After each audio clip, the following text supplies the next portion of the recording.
খাবার হজম হলো। অরুণ বলল, আমি খুব তাড়াতাড়ি খাই। মা বলেন, আস্তে আস্তে চিবিয়ে চিবিয়ে খেতে। তবেই নাকি খাবার হজম হবে। সত্যি দিদি? দিদি বললেন, তোমার মা ঠিকই বলেন। দাঁত দিয়ে আমরা খাবারকে কি করি বলো তো? আসলে সরি আসমা বলল, দাঁত দিয়ে তো আমরা খাবারকে ভেঙে টুকরো করি। বাহ, ঠিক বলেছ। খাবারকে ভেঙে টুকরো করাই হলো হজমের প্রথম ধাপ। দাঁত দিয়ে খাবার চেবানোর সময় আর কি হয় বলো তো? সাহেলি বলল, খাবারটা নরম হয়ে গলা পাকিয়ে যায়। ঠিক বলেছো, আমাদের মুখে আশেপাশে থাকা কয়েকটা লালা গ্রন্থি থেকে বেরোয় লালা রস। লালা রসে থাকে হজমের রস। হজম করানোর ছাড়াও লালা রস খাবারকে দলা পাকিয়ে দেয়, যাতে খাবার সহজে গলা দিয়ে নেমে যায়। অরুণ জিজ্ঞেস করলো, হজম মানে কি দিদি? হজম মানে হলো খাবারের খুব ছোট ছোট কণায় ভেঙে ফেলা, যাতে খাবারের ওই কণাগুলো শরীর খুব সহজে নিয়ে নিতে পারে। এর মধ্যে স্কুলের ঘন্টা পড়ে গেল। যিশুর খুব তাড়া। দৌড় দৌড়। খেলার মাঠ ডাকছে। মাঠে বল নিয়ে ঈশান, অরুণ, রহমান, রবিনরা অপেক্ষা করছে।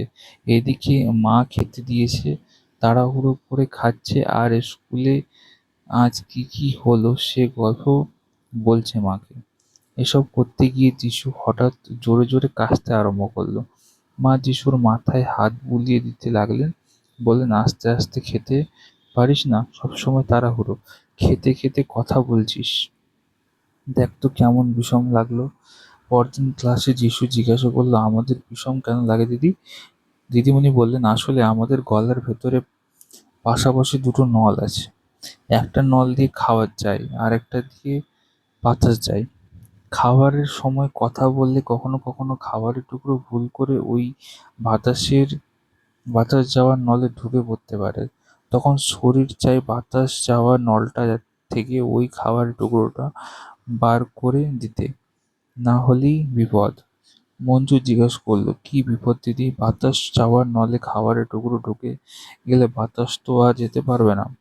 তখন আমাদের দম আটকে আসবে। কিন্তু আর একটা নল দিয়ে কি যায় বলতো? রবিন বলল, দিদি, খাবার যায় কি? বাহ, ঠিক বলেছ। ওই নল দিয়ে খাবার নিচের দিকে নেমে যায়। রহমান জিজ্ঞেস করলো, নিচে নেমে খাবার কোথায় যায় দিদি? ওই নলের শেষে একটা থলির মতো অংশ আছে, যার নাম পাকস্থলী। খাবার এরপর পাকস্থলীতে চলে আসে। এখানে খাবারের কিছুটা অংশ হজম হয়। মঞ্জু জিজ্ঞেস করলো, তারপর খাবার কোথায় যায় দিদি? এরপর আরো নিচে নেমে খাবার পৌঁছে বড় পেঁচানো নলের মতো একটা অংশ, এর নাম হচ্ছে অন্ত্র। অন্ত্রের একটা অংশ খাবারের বাকিটা হজম করে, আর এটা ক্ষুদ্রান্ত্র। খাবারের যে অংশ হজম হয় না, তা মল হিসেবে মলাশ হয়ে কিছুক্ষণ জমা থাকে, তারপর শরীর থেকে বাইরে বেরিয়ে যায়। খাবারের দলা নল দিয়ে নিচে নেমে আসে, পাকস্থলীতে পৌঁছয়, তারপর হজমের রসের সঙ্গে মিশে খাবার আরো ছোট কণায় পরিণত হয়। পাকস্থলী থেকে খাবারের কণা অন্ত্রে আসে। হ্যাঁ, এখানে নানা রকম হজমের রসের সাহায্যে খাবারের কণাগুলো আরো ছোট হয়। খাবারের কণাগুলো ছোট হতে হতে শরীরে মিশে যাওয়ার মতন হয়। ঠিক আছে, মানে খাবারটা হজম কি করে এখানে সেটাই বোঝানো হচ্ছে। আপনারা এই টপিকটার খাবার কিভাবে হজম হয়, ঠিক আছে, এটাও কিন্তু আপনারা ডেমো দিতে পারেন। আপনারা অবশ্যই ডেমো সেকশন চেক করবেন, প্লে লিস্টে আপনারা পেয়ে যাবেন। ঠিক আছে, নিচের দুটো ছবি ভালো করে দেখো, তারপর দলে আলোচনা করে বাঁদিকে খাবারের ছোট ছোট টুকরোতে ভেঙে যাওয়ার ছবি দেওয়া হয়েছে, ডান দিকে মানুষের শরীরের ছবি দেওয়া হয়েছে। মানুষের শরীর যে অংশ ওই কাজগুলো হয়, হ্যাঁ, তার সঙ্গে মেলাও। ফাঁকা বাক্সতে ওই অংশগুলোর নাম লেখো। তাই ভিডিওটা এখন অব্দি যদি ভালো লাগছে তাহলে অবশ্যই লাইক করে চ্যানেলটা সাবস্ক্রাইব করে দেবেন। কি বলছে দেখুন, বলছে দাঁত দিয়ে খাবার ভাঙা ও চেবানো হয়। ঠিক আছে, পেটের মধ্যে খাবার আরো ছোট ছোট হয়ে যায়। বলছে যদি তোমার খাবার ঠিক মতো হজম না হয় বা দীর্ঘ সময় ধরে মল দেহ থেকে না বেরোয়, তবে কি কি সমস্যা হতে পারে? অসুখ থেকে বাঁচতে খাবার। বলছে কি, আনিসুর চাচা অনেকদিন পর, হ্যাঁ, পালানদের বাড়িতে এলেন। পালানদের বাবা জিজ্ঞেস করলেন, কি ব্যাপার আনিসুর, এতদিন আসেনি কেন? হ্যাঁ, আনিসুর বললেন, খুব জ্বরে ভুগলাম কদিন, তারপর থেকে খাবারে অরুচি, বেশ দুর্বল লাগছে। হ্যাঁ, পালানদের বাবা বললেন, তোমাকে তো বারবার বলতাম ঠিক মতো খাওয়া দাওয়া করতে, এত পরিশ্রম করলে কি আর শরীর থাকবে? একসময় খাবার খেলে শরীরটা খুব দুর্বল হতো না? হুম। তারপর কি ডাক্তার কি বলেছেন? বলছে ডাক্তারবাবু বলেছেন দীর্ঘদিন সময় মতো খাওয়া দাওয়া না করায় শরীর খারাপ হয়েছে। সময় মতো ঠিক মতো আর পরিমাণ মতো খাবার খেলে শরীর ভালো হয়ে যাবে। বলছে পালান ভাবলো, ঠিকঠাক খাবার মানে কি? স্কুলে গিয়ে দিদিমণিকে জিজ্ঞেস করতে হবে। পরদিন ক্লাসে এসব নিয়ে আলোচনা শুরু হলো। পালানের কথা শুনে দিদিমণি বললেন, হাতি আর মশার কি খাবারের চাহিদা একই? গরু আর বাছুর কি একই খাবার খায়? শরীরের চাহিদা অনুযায়ী খাবার খেতে হয়, তবে এমন খাবারই খেতে হবে যা শরীরকে সুস্থ রাখবে। যে খাবার খেলে আমাদের শরীরের আকার ওজন বাড়বে, তবে সময় মতো খাবার খাওয়া দরকার। পিয়ালি বলল, দিদি, মা বলেছিলেন ঠিক মতো খাবার না খেলে নাকি রাতে চোখে দেখতে অসুবিধা হয়। দিদিমণি বললেন, হ্যাঁ, ঠিকই বলেছেন। শাকসবজি, গাজর, পাকা পেঁপে এসব খাওয়া চোখের পক্ষে ভালো। এছাড়াও টক জাতীয় ফল যেমন লেবু যারা খায় তাদের দাঁত আর মাড়ি খুব সুস্থ থাকে। হ্যাঁ, তারপর আনিসুর বলল, দিদি, আমার ভাই একদম দুধ, মাছ এসব খেতে চায় না। সে কি কথা? ভাইকে বোঝাবে দুধ, মাছ, ডিম, ডাল, সয়াবিন এসব খেতে হয়, না হলে খুব রুগ্ন হয়ে যাবে। হুম। তোমরা এবার নিজেদের মধ্যে আলোচনা করে দেখো তো, খাবার ঠিক মতো না খেলে এরকম আর কি কি সমস্যা আসতে পারে। প্রয়োজনে তোমাদের শিক্ষক শিক্ষিকাদের সাহায্য নিতে পারো। ঠিক আছে, বোঝা যাচ্ছে? আসলে এখান থেকেও ডেমো দেওয়া যেতে পারে।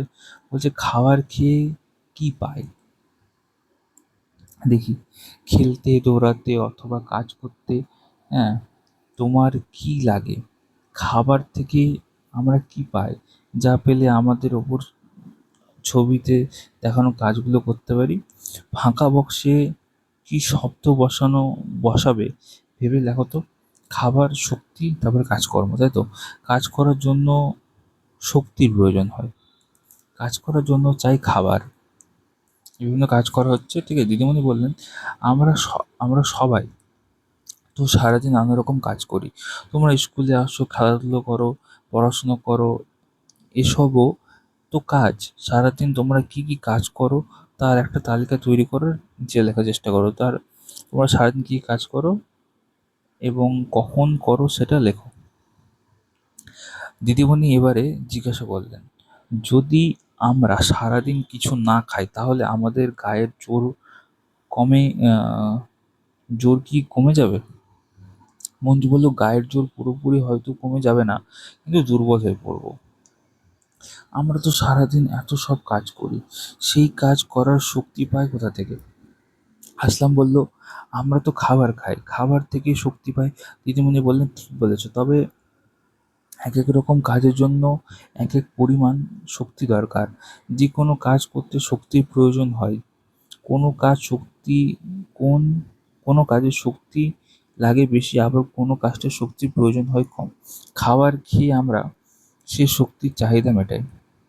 নিচের প্রাণীগুলোর ছবি লক্ষ্য করো। ছবির নিচে লেখা কে কোন কাজের, হ্যাঁ, ভঙ্গিতে রয়েছে। এই যেমন হচ্ছে কি, হরিণকে ধরছে, এই যেমন কি পালাচ্ছে, ঠিক আছে। যাই হোক, বিভিন্ন ছবিতে বোঝানো হচ্ছে বিভিন্ন প্রাণীর বিভিন্ন কাজগুলো, যেমন সে কলার কাজ ধরে টানছে, ঠিক আছে।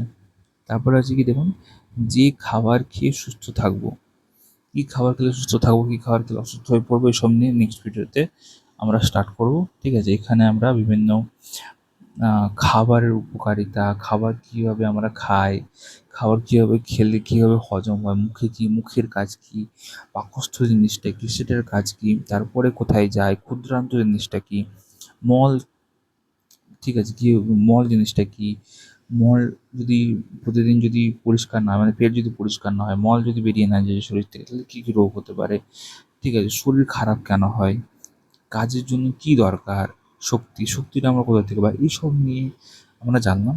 এগুলো নিয়ে সুন্দর ডেমো দেওয়া যেতে পারে। অবশ্যই আপনার প্লে সেশন ভিজিট করবেন, ডেমো সেকশনে আপনারা সমস্ত ধরনের ডেমোগুলো আপনারা পেয়ে যাবেন, ঠিক আছে। এছাড়াও অনেক ধরনের বিভিন্ন ধরনের এক্সাম এবং যে লেটেস্ট নিউজগুলো আছে, যেমন বিভিন্ন স্কিম রিলেটেড, অন্নপূর্ণা ভাণ্ডার এবং কৃষক বন্ধু, এসব নিয়ে অনেকগুলো ভিডিও এই চ্যানেলে দেওয়া হয়। অবশ্যই আপনারা চ্যানেলটা সাবস্ক্রাইব করবেন এবং ভিডিওটা লাইক করে দেবেন, এটা শেয়ার করে দেবেন, ঠিক আছে। ভিডিওটা দেখার জন্য অসংখ্য ধন্যবাদ।